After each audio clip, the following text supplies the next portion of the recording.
All right. We are back. We are live once again for a special show, the Saturday night special. And I'll tell you what, it's going to be a good one. You are listening to Beyond Sight and Sound Radio for you, the always valued and appreciated listener. The show for metal detecting from hunters, by hunters, for hunters. And it's going to be a great show. Few things. Last night, Detect America, Mind Lab show. Telling you what, if you missed that, you have got to go back and check it out. Mind Lab broke some news last night. Good stuff. It's a game changer in the industry, I think, especially for people who may have always wanted a Mind Lab but couldn't quite afford it or something. There's some really cost-effective detectors coming out in the very near future. Gotta check that stuff out. And also, while we're at it, give a shout out to some good friends of ours down there in the south, the Miss Lou RELIC crew. I'm sure we've got some of their people in the house tonight. Hopefully the chat is filling up with members, and we're ready to get this thing rolling, I think. But before we get any further, what good would it be without the adventurous dirt bandit, Kenny Moore? How's it going, Kenny? It's going good, man. It's going great. Had a good day today. Dug a bunch of fired mini balls, and that's a good day anytime. And, oh, yeah. Excited about our guest that we have tonight. For a while now, I'm sure the listeners are, but I am doing great, buddy. Oh, yeah. I'm wired. I'm cranked up for this. This is going to be a good show. A lot of fun. Definitely. Man, it's great to be able to have the opportunity to sit down and talk with such knowledgeable and passionate hunters in the hobby. It's something else. And, as hunters, we all need our gear. And, hey, if you're looking for gear, a couple of people you should check out. First, go check out IRONCLAD detectors. Maybe you can find what you're looking for there, and I'm pretty sure that they've got some good customer service. They'll take care of you, and we may even hear a little more about that later. If you like to deal on, say, the East Coast, what about Colonial Metal Detectors? Give Rich a call. Or down there in your area of the woods, what is that, CS Relics? Yes, owned and operated by Mr. Charles Stafford. That's csrelics.com. Check it out, folks. Right. And if we haven't covered your area of the map yet, hey, there's always Evan Granger, Big Boys Hobbies. Great guy to deal with. Excellent customer service. Can't say enough about that guy. He's a great guy. Definitely. And, let's see, you happen to have the chat room up there, Kenny? We got people coming in? Man, we got them coming in. I see, a lot of our regulars. I see, oh yeah. Yeah, they're coming in. Awesome. Any names kind of jump out? We got Greg. Oh, we got Kalamazoo Justin here. We got Mike Locker. I hope I didn't brutalize that last name. If I did, please forgive me. We got like Hunter, Mr. Bill's in the house, and Sookie in the house, and here we come. Mr. Swansea just popped on. All right. Man. Well, it sounds like we've got that hopping then, and I'm sure they'll have some questions possibly too. We'll try to work some of those questions in from the chat, and I've got a feeling that this is going to be a little bit of multitasking for us there, Kenny. We're liable to be fielding quite a few calls and quite a few questions from the chat, but that's what it's about, is letting the listeners be able to talk with the guests and have their questions answered as well. And with our guests, they always love to hear the feedback from the listeners, the viewers. And for anybody that doesn't already know, you've had to have seen the promo, because we've been blasting that thing out everywhere this week. And if you haven't seen the promo, apparently you're under a rock somewhere that these guests haven't uncovered yet. That's kind of hard to believe, because they're always out digging. Man. And I'll tell you, for the guests, you couldn't ask for a better group of people to talk to. Husband, wife, relic hunting team, very respectable hunters in the hobby, very well known, very knowledgeable, and really, where could you go wrong with a combination like this? How could this be a bad thing? And for those that may not have heard already, we have tonight a very special privilege of having Josh and Abby Silva from Dig Wars on the show. I mean, Josh has been referred to as a walking encyclopedia for Civil War artifacts. His specialty seems to lie in artillery and buttons, and just a great passion for the history. And then Abby, in her own right, wise in the ways of the coil, very knowledgeable in the hobby, with a little over 10 years, I believe, herself. But rather than us try to talk about it, let's get them in here and let them tell it all to us. How's it going? Good evening, Josh. All right. Glad to be here. We got them both in. Good deal. Hi.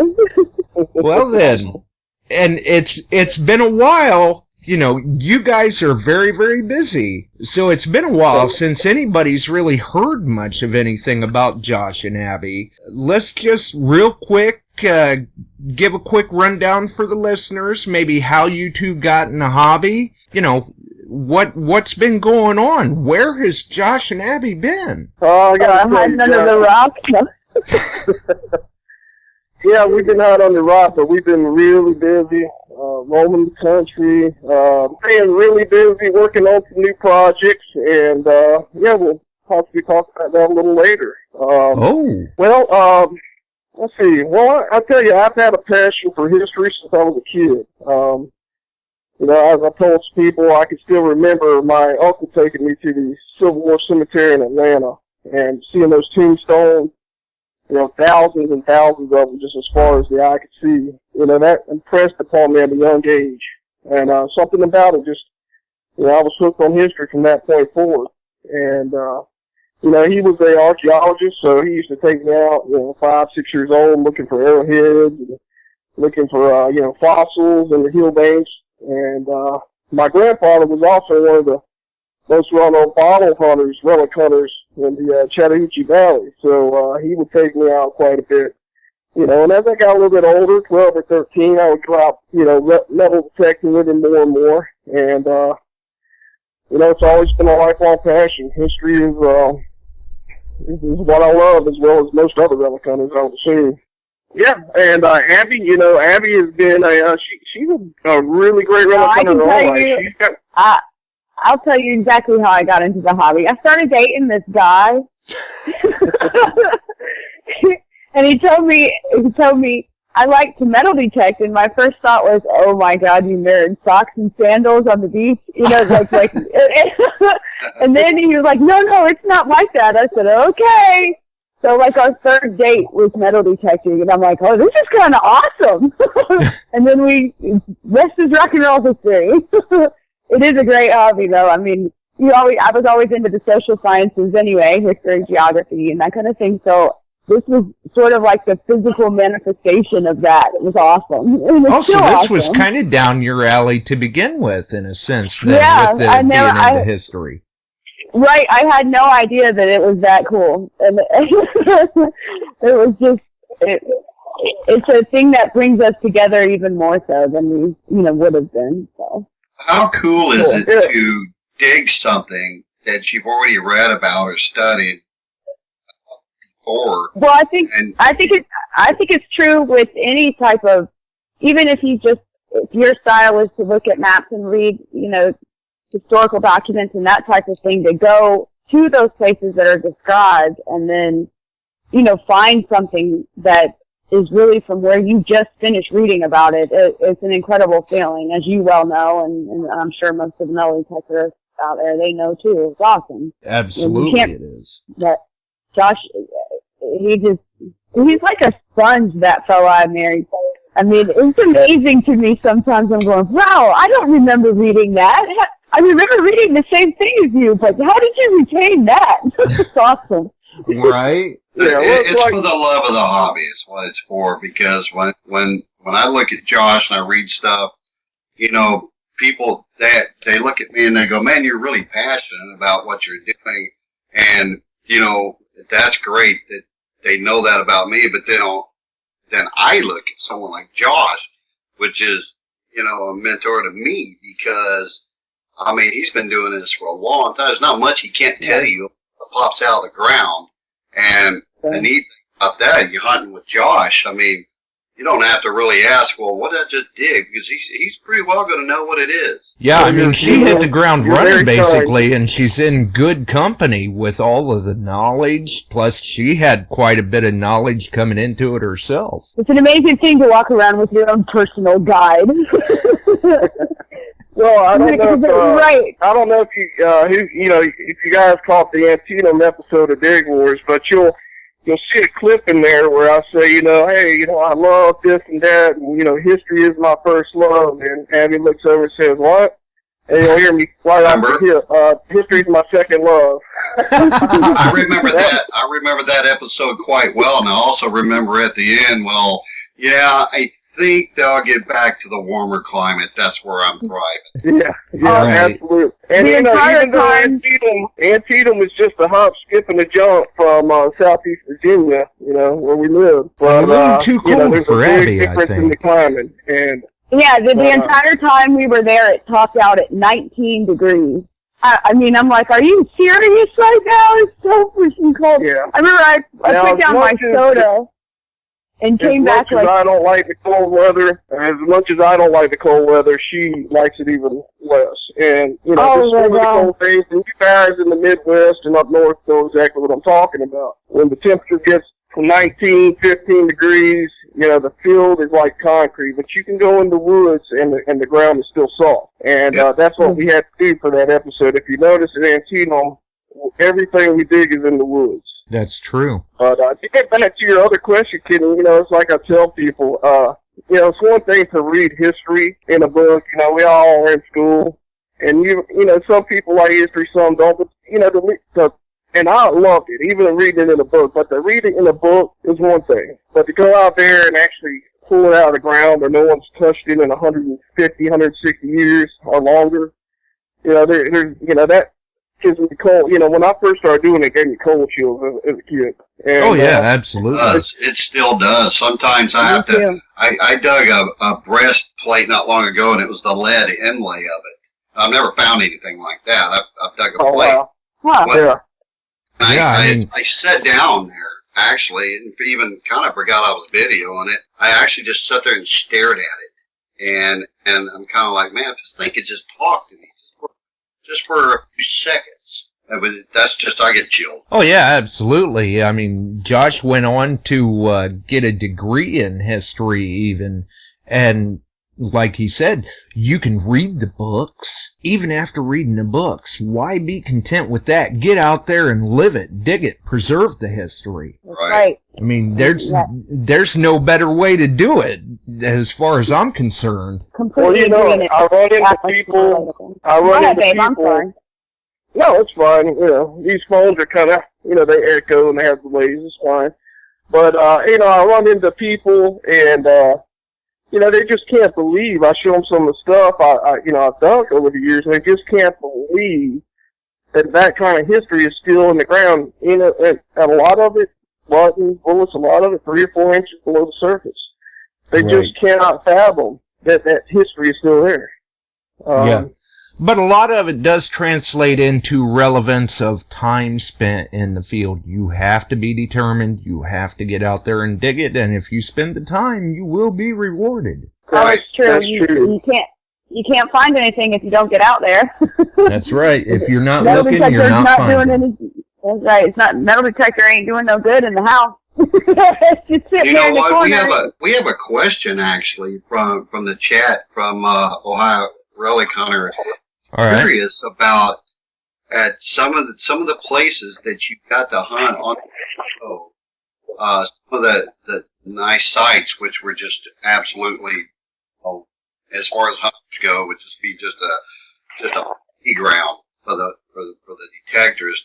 Was it permission just for this show, or do you guys get to go back? Good question. It was just for the well, that show. is, now, if I understood you, it was breaking up a little, but you said the permissions we get for the locations we went to, is it just for the show, or do we get to go back? Now, that is a good question, and it depends on the site. A lot of the sites were actually secured from myself and other people on the show. Larry, Mike, we secured locations, and there were a couple locations secured by the production company, but most of them were secured by us. So, obviously, we had permission beforehand, so we do have permission to go back after the show as well. There were a couple locations where, we couldn't go back also. Ruby Mines was one of them. But it really is no set. Yeah, there's no set determinant. It just depends on the circumstances and really the arrangements we iron out with the owner, and whether it's a property that we already have permission in. Right. That was a great question by the chat and a great answer by you guys. This is what's so neat about this show, is we are also into this great hobby, whether it's coins, the Civil War, the jewelry, and have you guys on here to answer such great questions like that is just outstanding. Thanks for that. And it was a good question, because some of them were, like Josh said, procured by the production company, where that quite possibly is limited access, like a one-shot deal, but then there were other ones that were secured by himself, Larry, and others that they may get back there sometime. Definitely. I have a personal question for you. Uh-oh. Me, when you guys, let's say you get done with one of the shows, and no matter which team came on top during that show, the finds, and I can name them because I've watched your shows multiple times. When you get back to the hotel or wherever you may be at that particular time, you guys have a personal little side bet on who got the end of the day.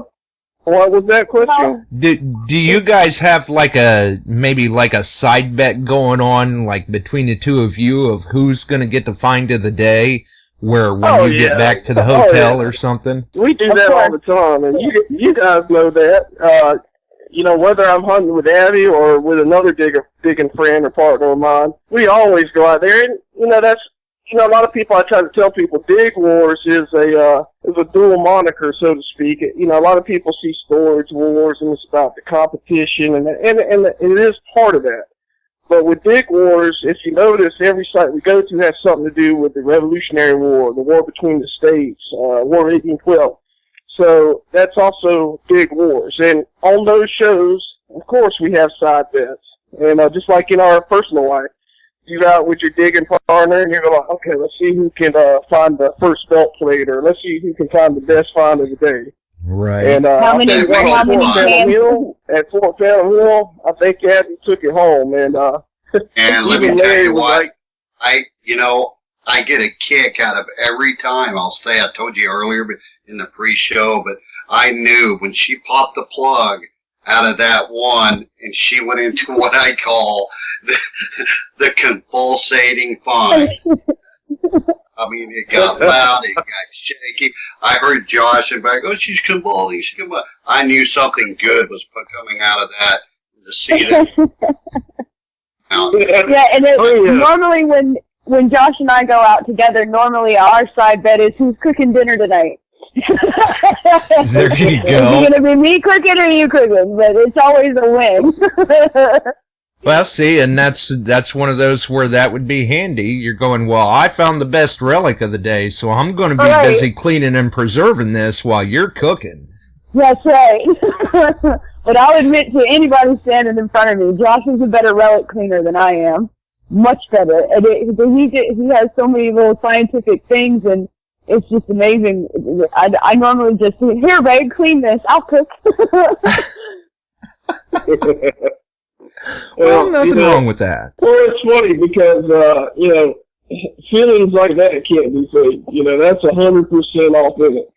And it's funny because when we're at that point when she found that belt buckle, the film crew was over with me, Larry, and Mike, and all of a sudden we heard Abby screaming. I looked over and she's shaking and stuff, and I walk out. Like I said, I remember saying something like, "Wow, did you find like a gold coins, or what did you find?" Like I said earlier, Virginia, we find U.S. plates in Virginia pretty regularly, but to find a early Mexican War era U.S. Dragoons War U.S. plate, that's another thing altogether.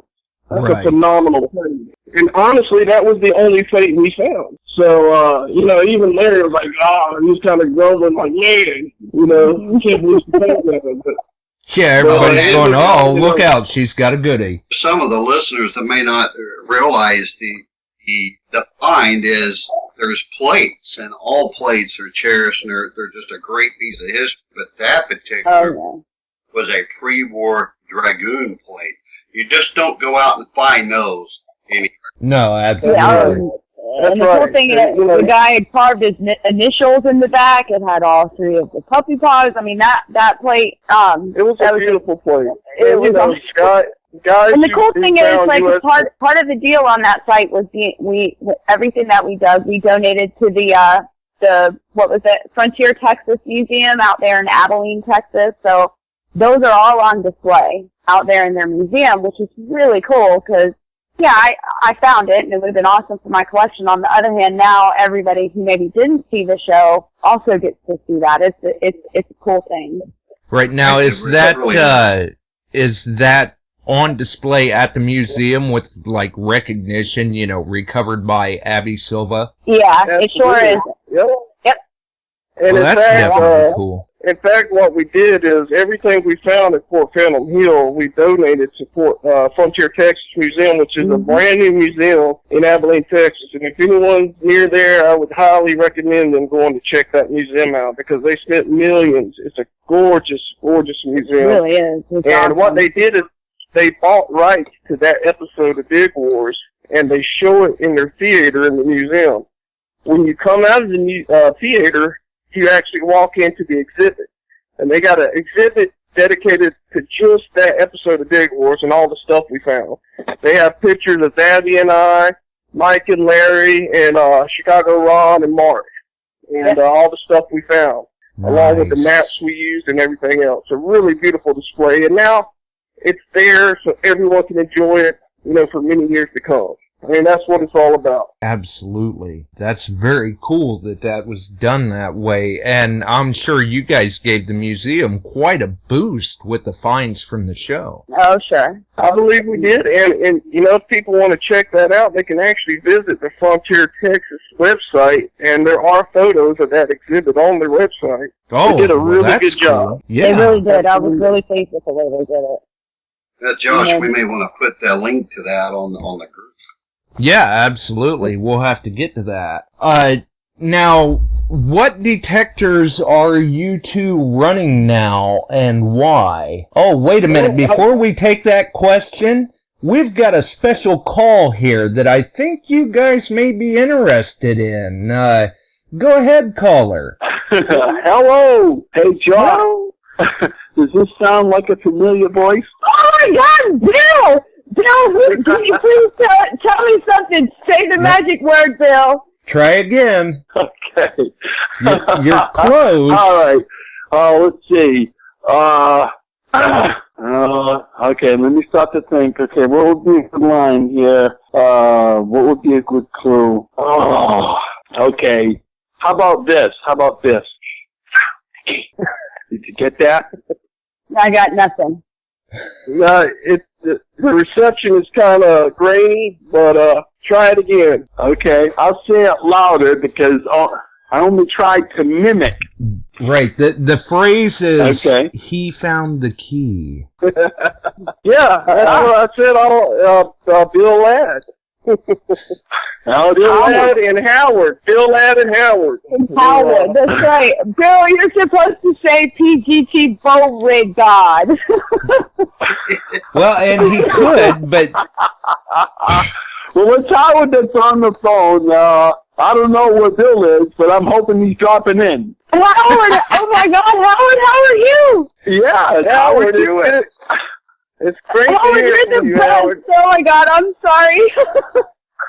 Yeah, Howard is Howard is my buddy. I'll tell you what.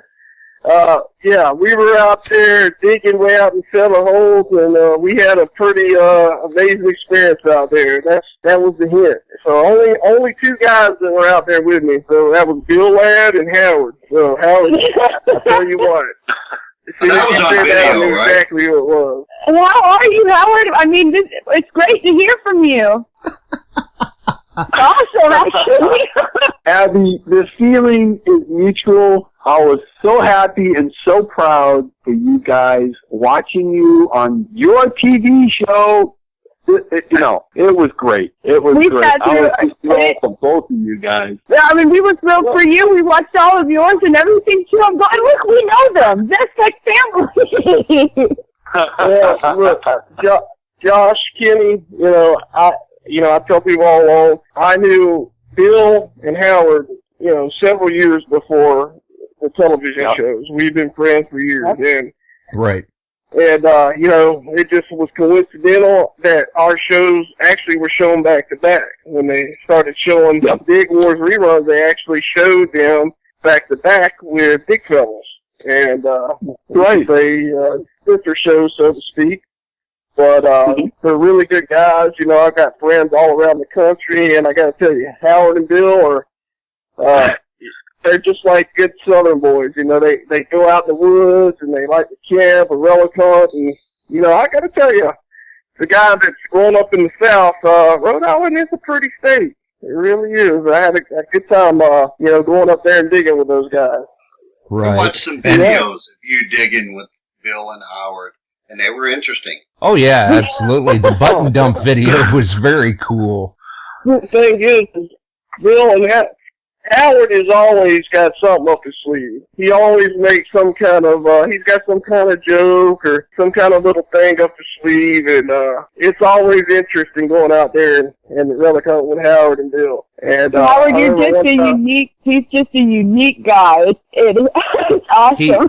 He is, and the way he can describe things, you can just about literally see it for yourself. I spoke with Howard for a while last night, and he's a great guy to talk to. Oh, yeah. Yeah, I gotta be, seriously, Howard is a unique guy. He is passionate about the hobby, and when you walk into his home, you can clearly see the writing on the wall. He's someone just like, most of us relic hunters who are insane about history and relics. He's got his relics displayed really nicely. He's gone the extra effort to make sure that they're presented properly. And I always have a good time going up there and visiting Howard and Bill. We go out and we have fun at nights, and we have a hard time and a big heart during the day. I'm glad you called in, Howard. It's good to hear from you, buddy. Yeah, it is. It is. It's good to hear from you, man. The feeling is mutual.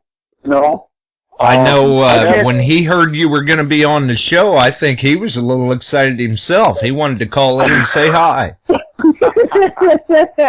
I'll tell you what, I need to get back up there this spring and do a little fluke fishing with John, you, and Bill. That's right. I was just saying, Josh, it's getting to be visiting weather. It's almost April, it's March now-ish. And I think he went up here in May, so you'll have to, it's getting kind of close. You might make that happen. Right. Well, that's right. It's not a big secret that another one of my loves is fishing. Relic hunting and fishing. And when I go to Rhode Island, we knock both of those out. There's great colonial relic hunting, and there's great fishing right there in the Narragansett Bay. And when you get up there, you'll have to tell another friend of ours, Leighton Harrington, we said hello. Leighton! Oh, yeah. Leighton is my good buddy. Yeah. There he is. Oh, Howard is my good, Absolutely. In fact, Leighton. Oh yeah, no, man, I know Leighton. Great guy. Leighton is a great guy. In fact, he was supposed to come down and dig with me a couple weeks ago, but you know, some things beyond his control happened, and we weren't able to get together. And but he's a great guy. He's actually a fish boat captain as well, and a good relic hunter, a really great, solid relic hunter as well. Yeah, absolutely. He's also a man of knowledge as well. Yeah. Oh yeah, he is. Yes, very knowledgeable. Stuff. You know, he's right when he talks about diversity. It's absolutely true. You know, growing up, there's a forge that, you know, soldiers crossed. You know, soldiers would throw stuff in the water. There were, you know, there's villages by the water's edge that have gone in the water now. I mean, it is very important to diversify when you metal detect. I am a relic hunter first and foremost, but, you know, relic hunting also involves getting out in the, you know, in certain lakes or bodies of water where you can legally do it and find relics. You know, there's a lot of them out there, and, you know, everyone relic hunts on the land, but people don't understand. Very few people get into the water. Yeah. Where it's legal to do so, you can really, really rack up on some wonderful relics. You know, I find a lot of, in these running streams around the area that I'm in, especially with the little bedrock bottom that's got a little bottom to it, you can find, you know, I have found several buttons that gets lodged in the cracks and under the, and the rocks and stuff. It's amazing what is in those creeks. Yeah, absolutely. The neat thing. Yeah, seeing as how Howard's made it through, we should probably open up the phone lines here pretty quick and see if any other listeners have any questions for you guys. But before we do, first off, I guess, what machines are you and Abby running now, Josh? Well, I gotta tell you, honestly, when I was younger, when I was a kid, I was a big Whites fan. As I got older, I became a First Texas fan. And since the T2 came out, you know, I used the T2 way back when it was first in its infancy. And I was a big proponent of the T2 because, you know, the extended iron range made the T2 run a lot smoother in iron. And, you know, everyone knows when you find iron, you find the relics. You find the campsites, the home sites. You know, I got to be honest, and you know, I'm a First Texas guy, and this is not knocking against them, but the old F-75 was much more chattery than the T2 was. So I was always, you know, since the T2 came out, I was always a big proponent of the T2. But I got to tell you, that new F-75 it's like a Corvette compared to a Pinto. The new F-75 and the old F-75, apples and oranges. I can take that new F-75, and it's got new modes. It's got new modes that allow you to only hear the non-ferrous targets, or it allows you to hear the iron very, very low. The non-ferrous targets will come in real loud with the iron real low, which I like that mode because you can still hear the iron when you come up on it. And it runs super, it's like the Night Rider. It runs super, super quiet. Something that the old F-75 didn't do. It was very chattery. So I got to tell you, since the new F-75 has come out, I've been a big user of it. I've been using that brand new F-75 SE much more than anything else. Awesome. I still lay it down with the G2. I love my G2. I like it because it's easy. I like it because it's just awesome. I can't say enough about it. And the F-19 as well, I think. Right, and you know, you get familiar with a machine that you're used to. That's half the battle there. Once you pull that machine, then you're pretty much in the zone with it. And then one other question before we open those lines and see if anybody's got any questions for you is that for you, Abby, being on the Dig Wars show, I mean, already you were experienced in digging and everything, but was there any sort of, you know, did you feel a little out of your element or maybe a little intimidated at first being with all these other hunters, or did you just kind of go in with the mindset of, you know, I'm going to show them that lady diggers do it too? Well, I never go in anything nervously. I kind of tend to jump in with both feet anyway and just see how it goes from there. Right. So, but the whole group, I mean, not just because my husband was there, but you traveling around the country with 4 other guys, not just your husband, and they never intimidated me, always helpful, and yeah, I do want to show, the community that, yeah, there are women in the hobby and we're really good. Look at us. That's great. So, especially when they're pulling Dragoon plates out. That's what I was going to exactly. say. And if I could step in here a minute, I would tell you that there were several times where Abby, she outfoxed, she got the better artifacts, and on the road she was really, Larry will tell you this, Mike Scott, Ron, Mark, they'll tell you. Abby was like the on the road mother. Abby had the Band-Aids, she had the Larry really got those disposable toothbrushes, and Abby always had those handy. And so every morning, Larry would be like, "Abby, you got one of those disposable toothbrushes?" So she was really like the on the road mother. Everyone hand sanitizer, toilet paper, you name it. Sunscreen, right? Bug spray, sunscreen. Yes, we were like a big family.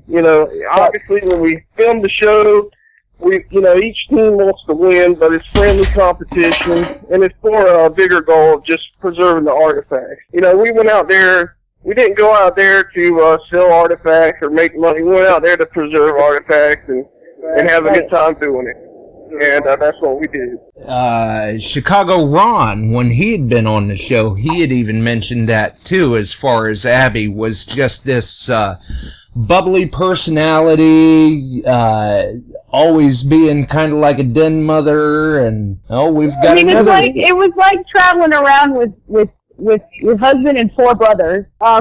So you want to take care of them because they're in the hobby too, but you are a big giant family, and most of the metal detecting community will tell you that these people are my friends. They're into the same thing I am. That makes us friends. They're all a little bit weird. It's okay. Exactly. 508, you're on the air, Josh and Abby Silva. Hey, good evening, folks. How are you? Hey, we're great. How are you? Excellent. Doing pretty good. I know that accent.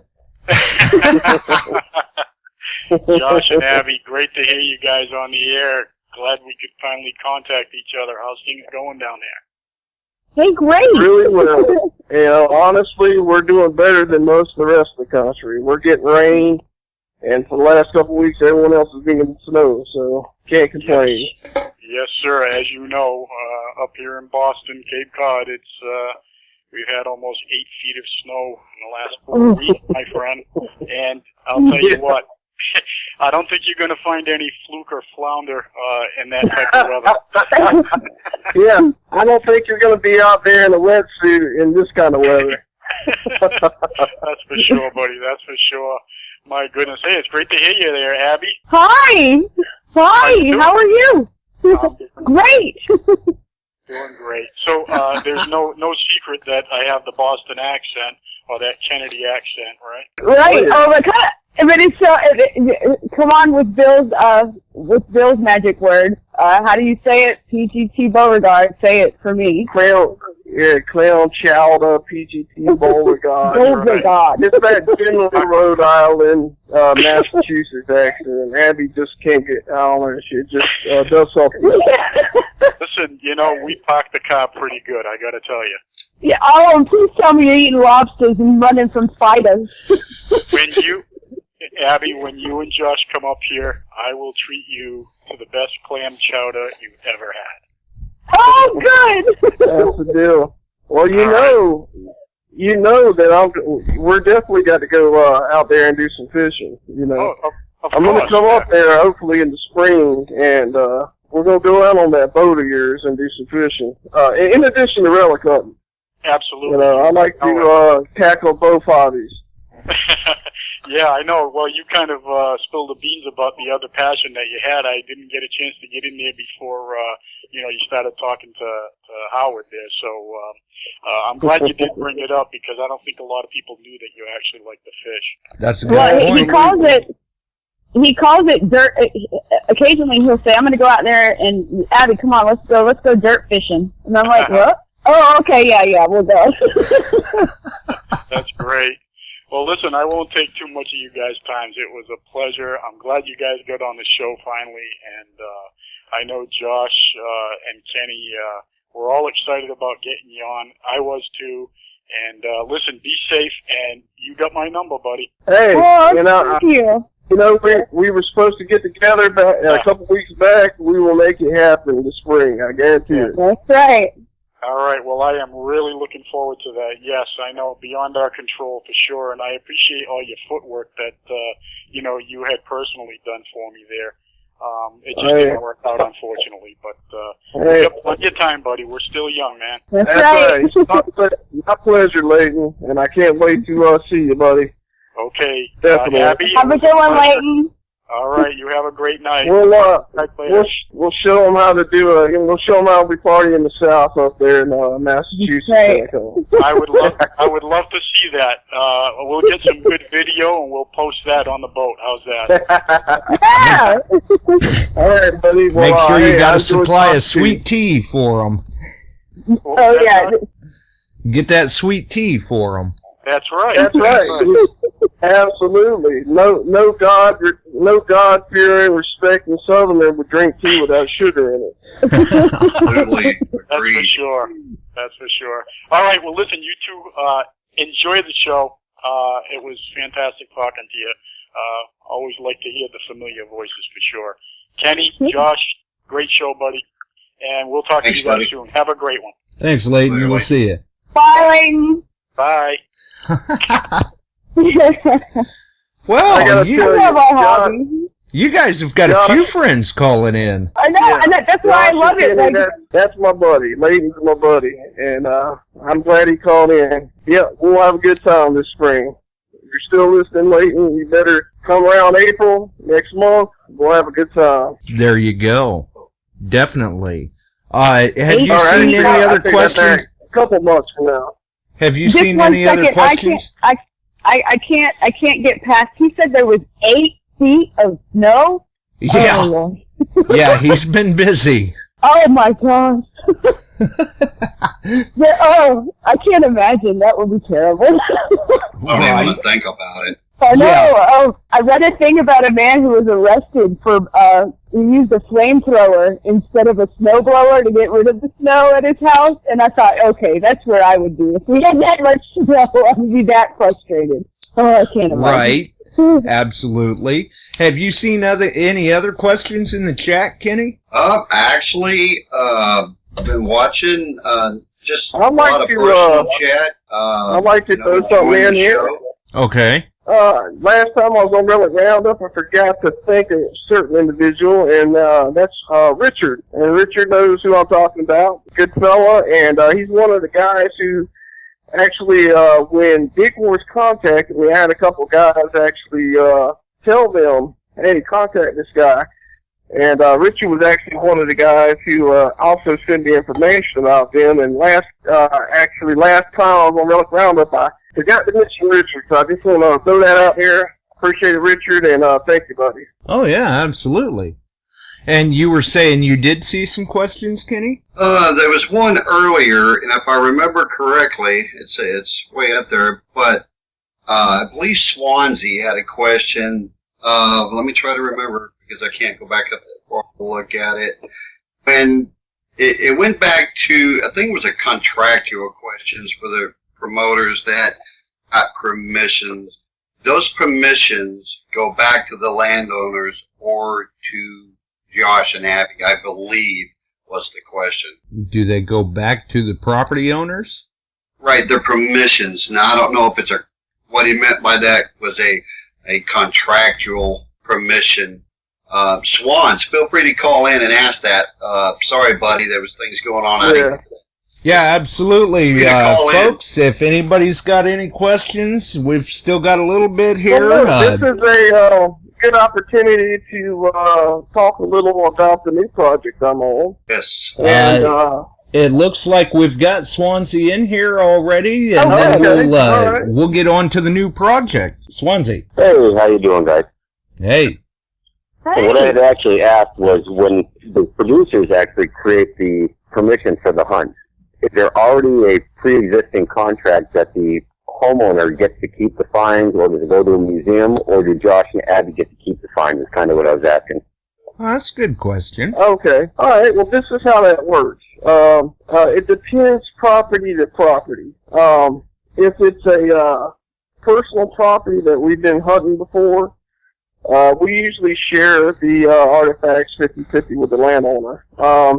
Now, there are a couple properties that we agreed to give 100% of the artifacts to. And, for instance, Ruby Mine was one of them, and Fort Phantom Hill was the other. So it really isn't it's not a set of rules, it just is property by property to answer that. So when so if the producers find the property, they don't automatically get the artifacts you guys dig out of the ground, or it doesn't automatically go to a museum or anything like that? Usually if we find the property, we get to keep the artifacts, or we'll share it with the homeowner. If the production company finds the property, then we'll usually donate the artifacts to the museum or to the landowner. That's how that is. So usually if we find it, it's 50-50, and if they find it, it's usually something where we donate it to a museum or the property owner. Right, Which is still very cool. Trying to figure out.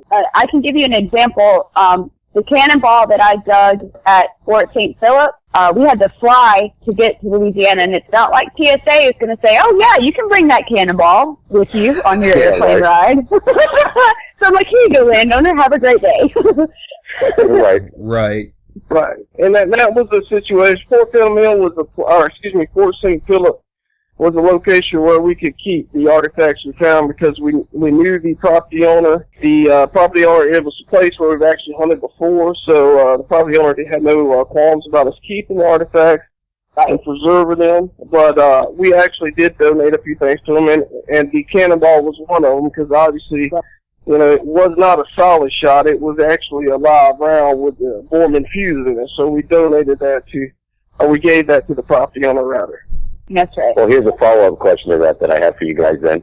How often, when you guys are detecting, obviously not on the show, do landowners actually want part of whatever you found, or something that you found, or something significant to their property? Because I run into it almost never where they don't want any interest in what I found. Do you guys run into that often? Is it a percentage of the time, or... That's a good question. Really good question.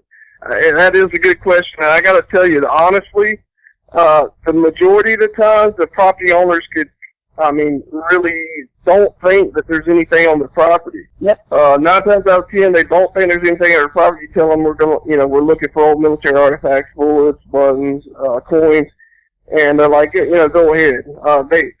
Most of the time, the property owners really don't mind. There are some instances where the property owners, really do love history. And those instances really do make me feel good, because so many times you get, there ain't nothing out here, but you can go out here and relic hunt. We'll find a lot of stuff and show it to them, and, they're still, indifferent. But on the rare occasions we get the property owners who do actually love the history, I don't mind sharing with those property owners because they really do love it. But that is the minority of the time. So you are right. Majority of the time, most of the landowners that I've come across, if we do get a yes, don't care one way or another. Now, there are a lot of property owners that will tell you no. But, yeah, you're right. Absolutely. Now, do you guys go out there, when you go out metal detecting and try to get a new property owner, like I do you bring things that you found in the area to get permission off of that property, or you just go in and just say, hey, this is what we're looking for, this possible property on your history, I've done some research, or do you actually show them what you found in that spot, or that general area, I should say? Well, if I go out and looking for new properties, obviously I probably don't have the artifacts I dug near there, but I do tell them, hey, this is this general area was a battle site or a campsite, and so I'm looking for Civil War artifacts. And a lot of times they're like, hey, yeah, I don't think you'll find much, or hey, yeah, go ahead. Or, sometimes like, well, we'd rather not have you. But that's usually the minority. At least that's my experience in Virginia, the part of Virginia I'm in. Now, there's other parts of Virginia that people are a little less inclined to give you permission. Those are the more heavily hunted places around Virginia, around Culpeper and around Richmond. Now, Peninsular Virginia is it's a real safe haven. I mean, people always think about Richmond, Culpeper, but, you know, the Peninsula campaign, 7 days was all fought right there in the Peninsula. But, so it's a real hidden jewel, you know, so to speak. So, I mean, that's a wink, wink out there. But, most of the people down there in that area, you know, they're like, go ahead. Or they really don't mind one way or another. But when we do come across those people that really love history, I love sharing it with them because they really do love it. Nothing worse. You guys also get that general question every time. Say it again. I'm sorry. No, nothing is worse than there's been instances where I've given some of the best stuff to the landowners, and there's been instances where I went back a couple weeks later, and their children or their wife say, "Oh yeah, we got a good bit of good bit of money on eBay for it." There's nothing worse than that. Now that is very, very, very rare. But there's nothing worse than people who are that people are indifferent about the history. Now, like I said, when you get a landowner who really loves it, nothing's better than sharing that with them. And that's what I was going to ask too. Is every time that if you happen to walk up to the landowner, which I happen to do every time, I say, "This is all the crap I found, and this is the kind of decent things that I found." If you say that this is a cool button, they say, "What's it worth?" You guys run into that every single time too? Yeah, unfortunately we do run into that. There's a lot of people out there that are only concerned with the money, unfortunately. I really hate when I run into that. I much more would love to say, "Oh my God, that's a fantastic, what is that?" When people are really genuinely surprised, that's what I like. But I do run into that quite often. Right. Excellent. Well, you guys are great guests. Josh, you overdone yourself on the guests that you've had tonight, and I want to let somebody else get in here, but I just wanted to ask those few questions, and I appreciate the show. All right, thanks for your call. And if you guys don't mind, one more real quick, Josh, here from Grandma Tam. I think everybody would kind of like to know this. It was actually presented to me by someone a couple of weeks ago. They want to know if there's one special place that you haven't hunted yet. Where would it be? There you go. Oh, man. One special place that I haven't hunted, where would it be? I got to tell you. It would be Germany, to be quite honest. That's what I was going to say, Josh. You can't steal mine. I want to hunt World War II relics in Germany, yes. I was not expecting that answer. That's really good. That threw me off. I wasn't expecting. That's exactly what I was going to say. World War II relics in Germany. Josh, that's not fair. Well, no, it just shows we think alike. And here's what. I've hunted a lot of places in America, but my grandmother on my father's side is German, and she was actually in Berlin while we were dropping bombs on Berlin. She was in Berlin during the fall. Oh, wow. And she remembers running into the bunkers and hearing the AAA, the anti-aircraft artillery. And she said one time she come out and there was a Stuka dive bomber sticking halfway out of one of the buildings. To preface that, she has told us these stories, and I'm a big lover of World War II history also. And I've never hunted Germany. So you have great World War II artifacts, but you also have those wonderful, wonderful early artifacts, like the four hammers. Long-running history. Just fantastic. Roman days, the pre-Roman days. There's just a lot of history in Germany. You can get it all in one stop. I mean, to me, that would be a dream place. If we could have taken Big Wars International, a lot of people's probably seen, I believe it's Stan's videos where he hunts in Germany. I believe he's Irish or Scottish, and he's just a riot. Oh yeah.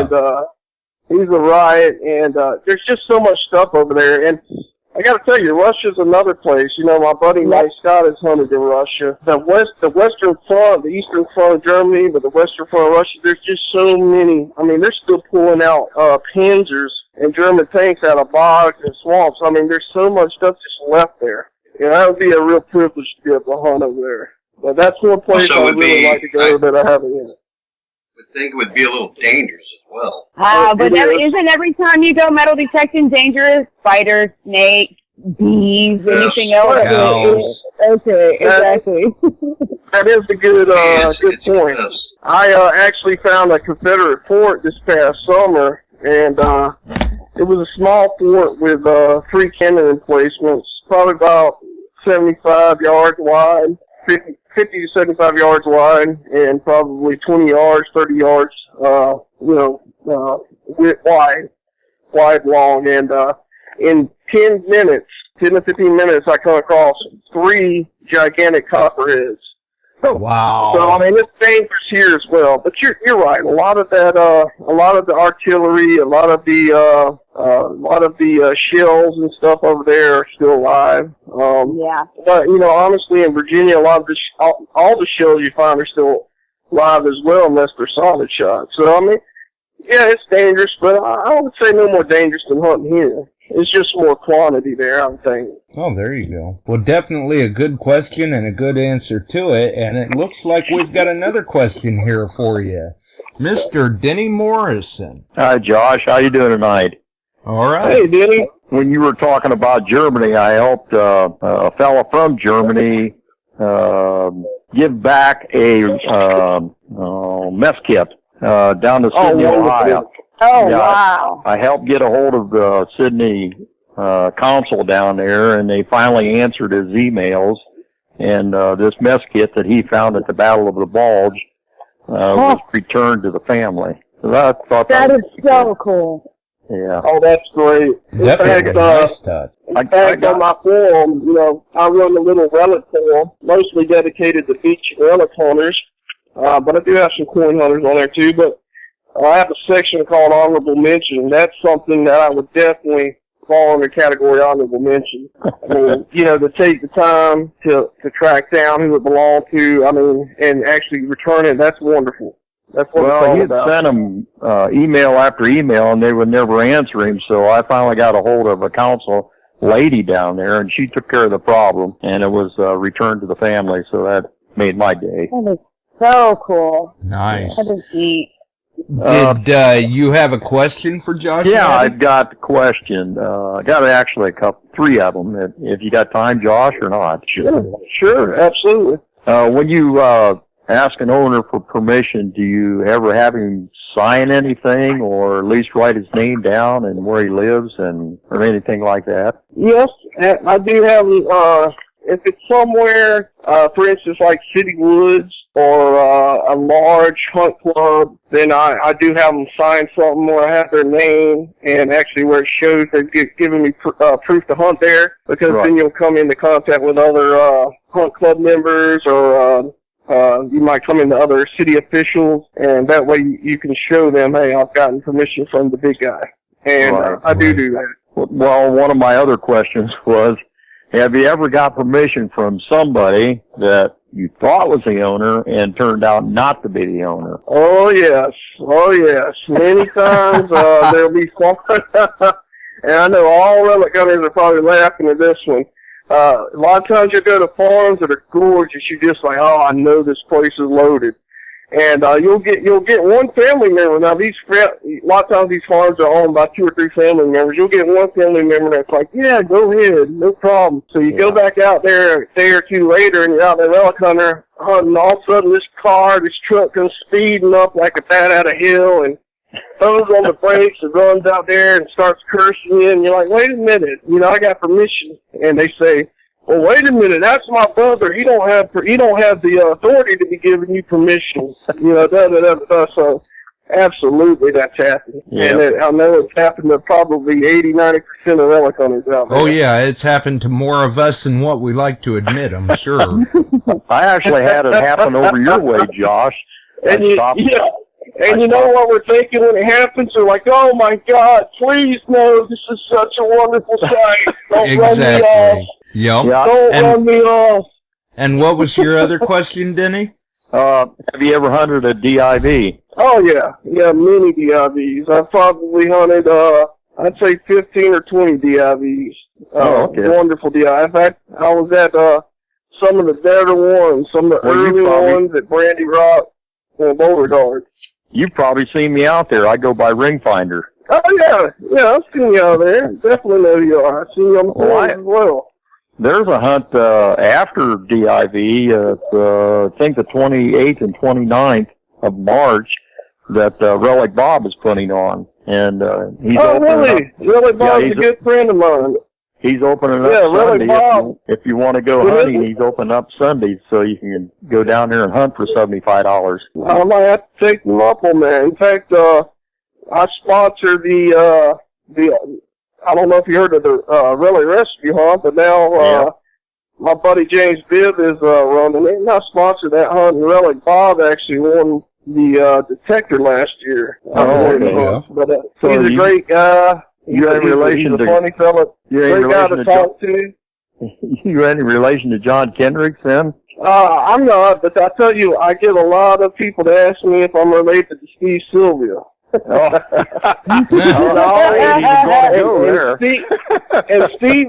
Steve knows exactly what I'm talking about. In fact, we got a running joke that we're cousins, or sometimes I say, hey, that's my uncle or my cousin, but yeah, it's funny. I do get that quite a bit. One little extra eye, and then we're related. There you go. Right. Well, that's all I've got is a great show and good hearing from you guys. Thanks so much for calling in. I enjoyed it. I've hunted with Howard and Bill Ladd many times, and they're just as funny when I hunted with them as they ever were on TV. They're just a lot of fun to hunt with. Absolutely. They are. Yeah, they're a lot of fun. Real great guys, and I always enjoy seeing them. Yeah. All right. Well, thanks for the call, Dennis. All right. Bye now. Well, that's the thing. You know, I've got a lot of friends all across the community. You know, I have a lot of friends that hunt the so-called DIV treasure spot, and I have some friends that hunt the Treasure Depot. You know, I try to be cordial to everybody, but yeah, it's a great hunt. RELIC Bob's a good guy, and I look forward to seeing him again. There you go. Yeah. We're just naturally friendly people. I mean, I think across the community, most people are just like, hey, you're pretty cool, and I'm pretty cool. Okay. There's a lot of them out there. Yeah. There really is.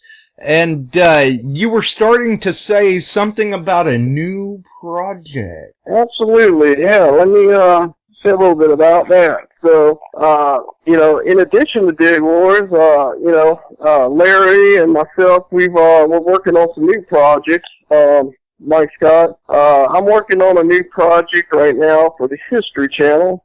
And we're hoping it'll be a good one. I brought along a real good friend of mine, my digging partner from years past, Jeff Parker. It should be a good one. This show is about us two going along, and instead of just hunting for Civil War artifacts in the property, we're also going to look in the old plantation homes and in the old mansions of these old historic places. Look in the attics and the basements. We're going to look in the walls and the floorboards and see what we can recover.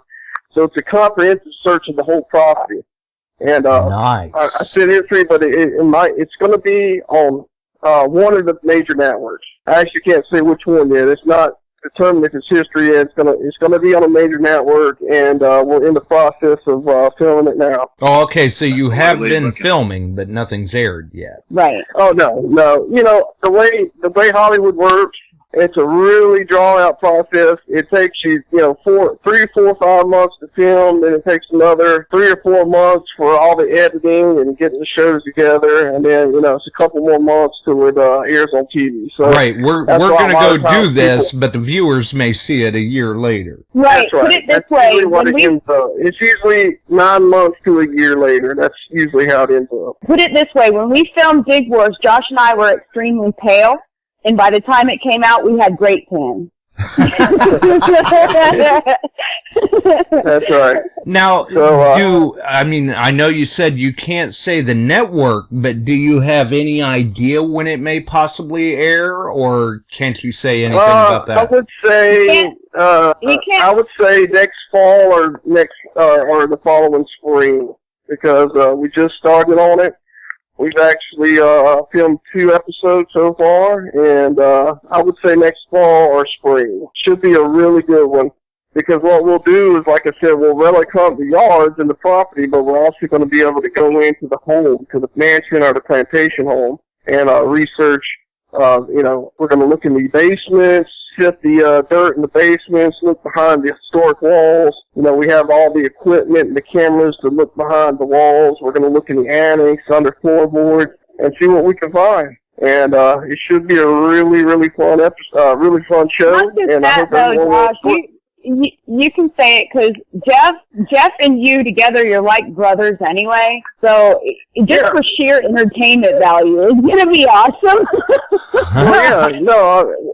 Yeah, of course you want a digging partner or someone you're close to, just like in real life, because you want to have that intimate connection where you can not afraid to joke around with each other.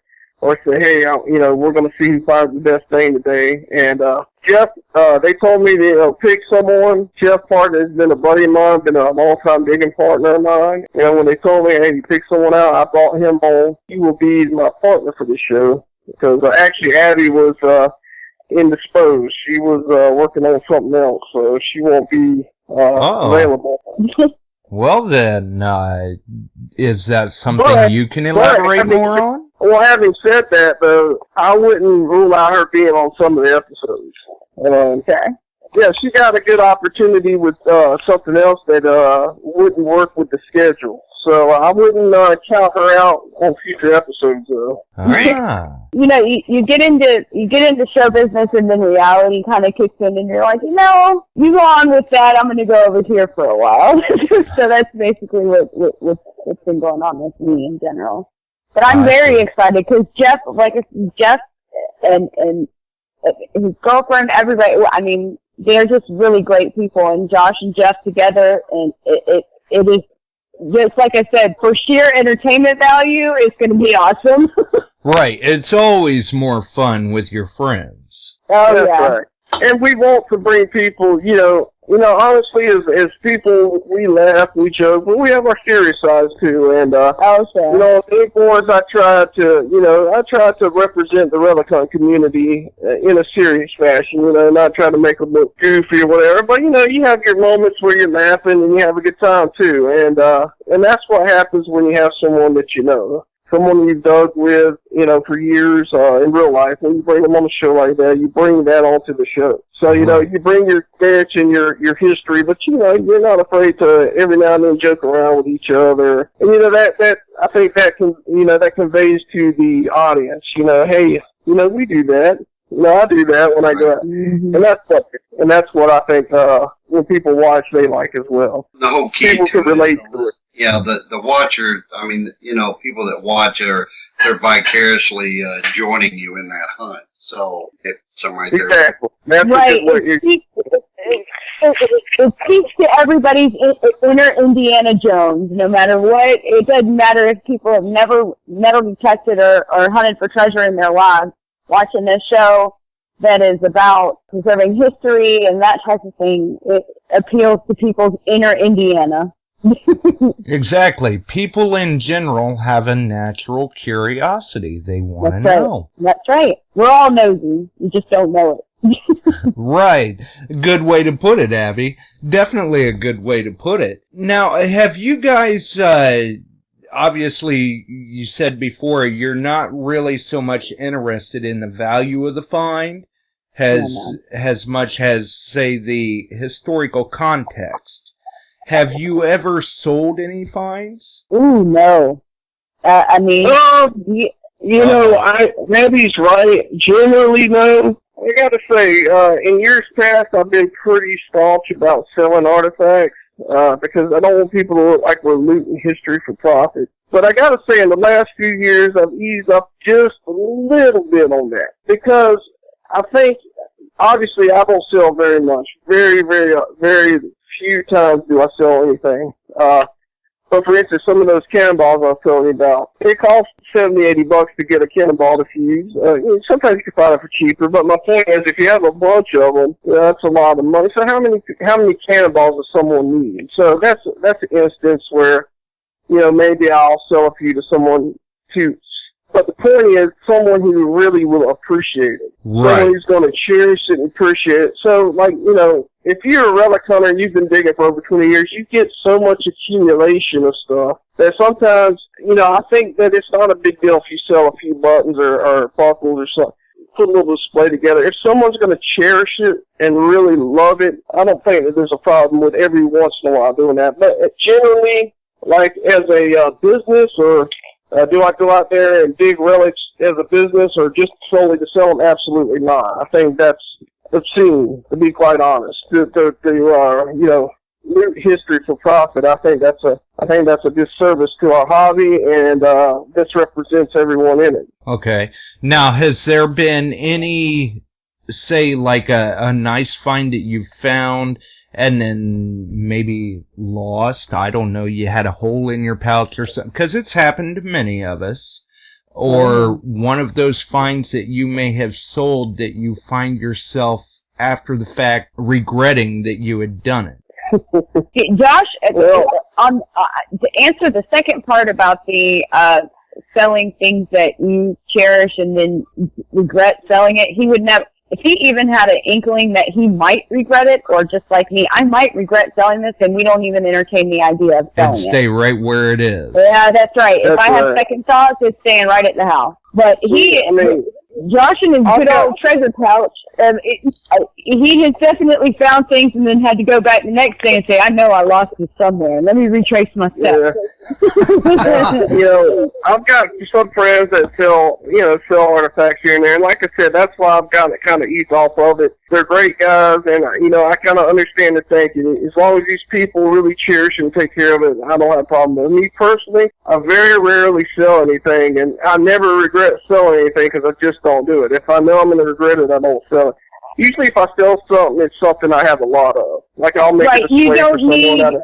There's no reason to have 1,000 mini balls. You can sell 5 of them. It ain't gonna hurt nothing. And I have some mini balls to make someone happy, you know, here and there. But I just don't. Now I have seen, you know, guys, friends of mine out in the field who, you know, dug a nice King George. I remember seeing actually Jeff one time. He we were way out in the back of this field, and he had to run out into the woods and you know, do something. Wink, wink.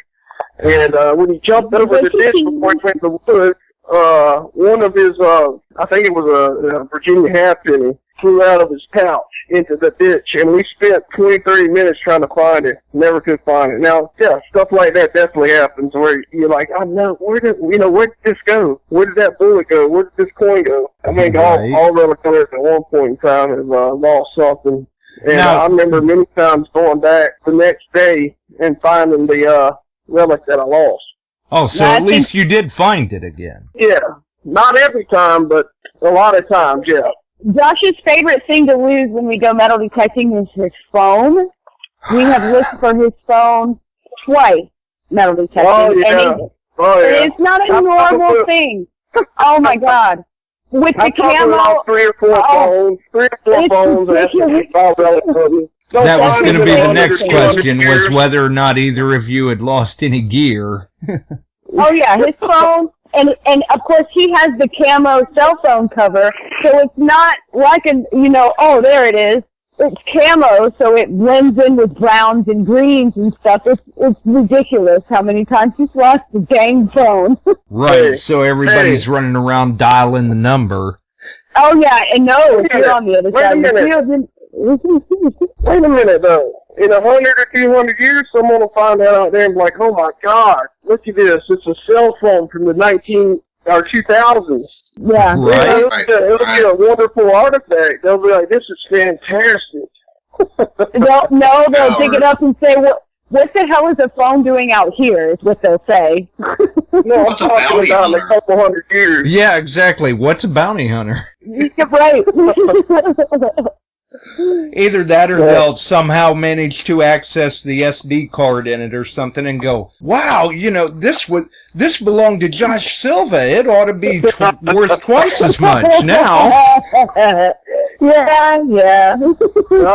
I don't know, but I remember one time losing a pin pointer, and probably 7 or 8 months later I found it while I was relic hunting the same site. Oh, wow. Now, did it work? Did it still work? No, it didn't work anymore. That would have been a great testament if it had.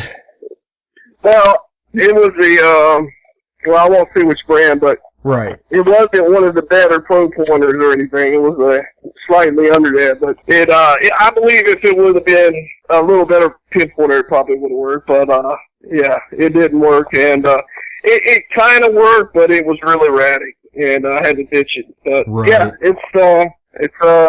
it's funny because I think everyone I know has lost something like that at one time or another. Oh yeah, it happens to all of us more No, often than we like to admit. And, you know, a lot of times we play jokes on each other. Like, I remember one time I was mentoring this young guy in high school, and I buried a Georgia belt plate, a reproduction.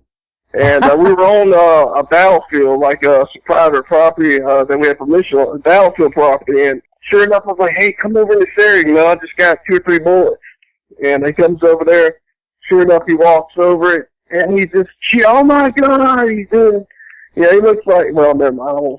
He looks like some guys on TV. He's doing cartwheels and jumping around and, Right. oh my God. And, you know, I let it go on for about 15, 20 minutes, but I didn't have the heart to really let it go on much further. And I finally said, hey man, that's a reproduction plate. And I swear he went from the high highs to the lower lows. I thought he was going to punch me there for a minute. He was so upset. And then there was another time, this was actually last year, I believe. We were out there relic hunting. Someone actually took someone brought up a human skull. And it was getting dusk, and wow. It was it was one of the biggest Civil War camps of the war. So I mean, it's legitimate that it might be out there. This guy brought his skull up, and there was like 50 of us up there camping. And oh my God, he stuffed mud in the eye sockets, and I mean, he did a good job. It ended up being like one of those fake skulls. Finally, at the end of the night, he said, "Oh, it's fake," and I think we all probably gave him the lick on him. Right. Well, it goes to show, you're out there, you're still having a good time, you're being playful with it, and enjoying what you do. Okay, that's right. Kenny? That's important. Exactly. You gotta have fun with it and enjoy it. Did you have any other questions for Josh and Abby? Oh, there's just, you go on and on. It's just what I would like to say is just how much we all appreciate you coming on the show. We just appreciate your love for the hobby. It's great for the hobby, and that's what the big thing is about. I always try to tell people it's not about our individuality, but what we're trying to preserve. That's what's cool about you guys, and getting out there. You're easy to like. You're easy to go. You can watch the shows. It feels like you've done it.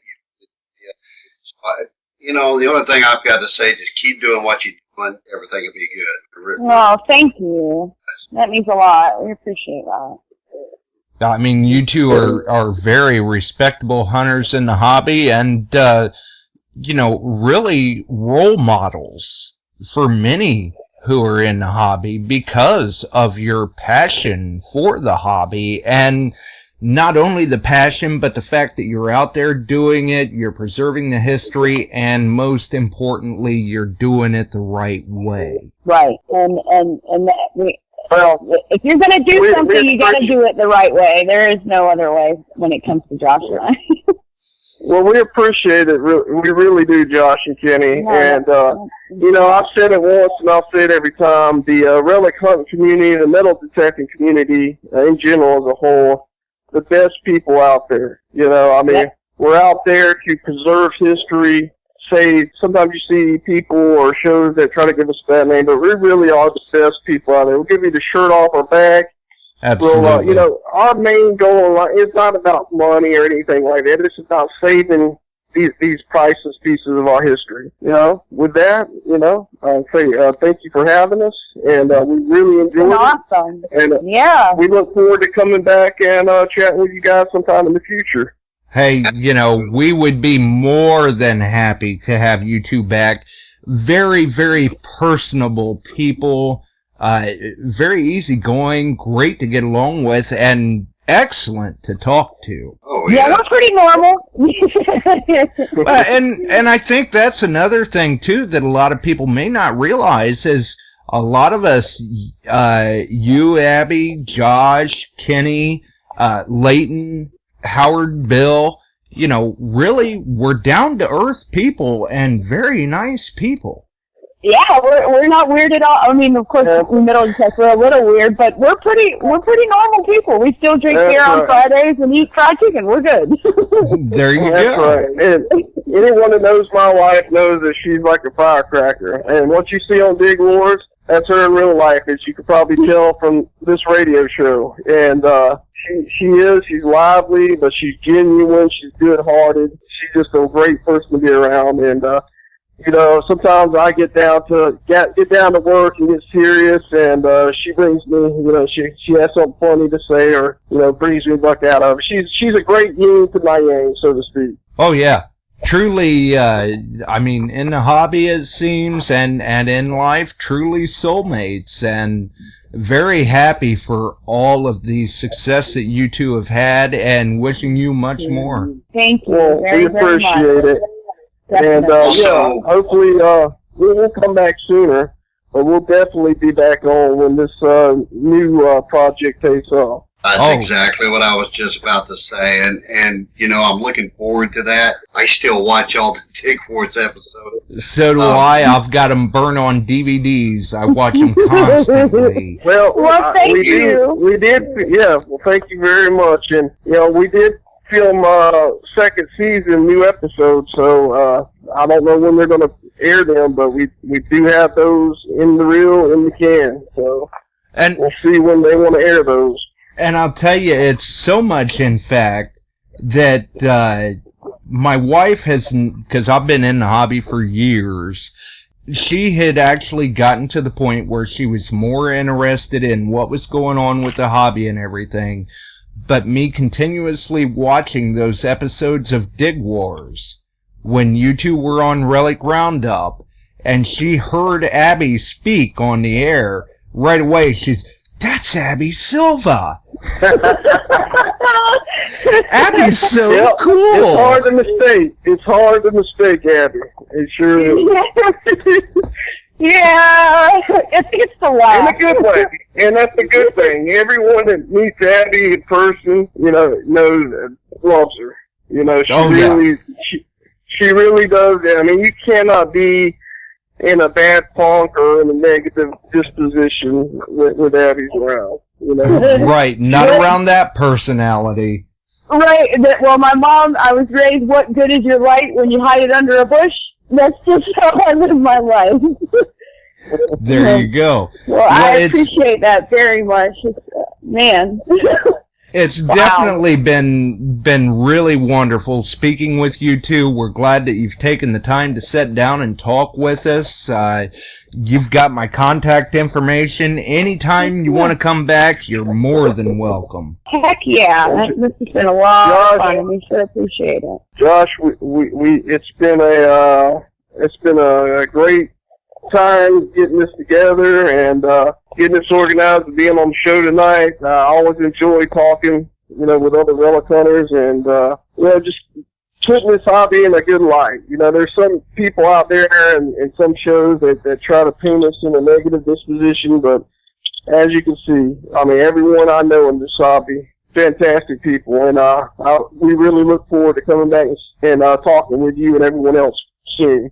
There you go, walking tall, standing proud. Before we go, do you two have anything you'd like to add? Just come and visit us on csrelicforum.com. We'd love to have some new people on there. It don't matter if you're from the north, south, east, west. You can be a relic hunter, a beach hunter, corn hunter. We'd love to have you. And I myself did recently join under the moniker of String Frenzy, so hopefully I'll be sharing some finds. What about you, Kenny? What's that? Anything you'd like to add? Oh, just, from one hunter to another, I'm heavily into the, Civil War preservation, as I call it. Right. And the research. And like I just said before, man, just doing what you do, sign onto your site and your forum and keep this. It's a treat. It's really been great. And, looking forward to the next one. Well, I'll tell you Awesome. what, Kenny, we've had a great time, and yeah, you'll have to come out here and visit me. If you're in Mississippi, you'll have to come over and dig with me sometime in the future. And we've had a good time, and we definitely look forward. Yeah, come on over to the Relic Forum. You know, I'm like I said, I'm a member on many forums, so come over and visit us, and we'd love to see what you find, post up, and And he does make some nice finds. Yeah. Well- Yeah. I know you two do have a very busy schedule, so we appreciate you hanging in there as long as you did. And more than welcome back anytime. Happy to have you back. Great. Thank you. And we will definitely be back. This has been a lot of fun. We appreciate it. All right. thank you, Kenny and Josh. We had a great time. Welcome. Okay. You guys be safe and keep preserving history. That's right. Definitely. Y'all too. And have a good night. You too. All right. Alrighty. Bye. Bye-bye. Well, I'd say that went pretty well, wouldn't you, Kenny? I would say so. It's just outstanding to listen to Yeah, absolutely. Auburn, and they can get out and go to places that some others can only go. But just like anyone else, I mean, that's not the only place to go. They fish. I do. You do. Like they're out there preserving the history. Yeah. Yeah, they are out there preserving the history and, keeping it real, keeping the hobby in a good light. And that's what we're about here. So, Definitely. for everyone else, if you enjoyed the show, rate the channel, drop me a line.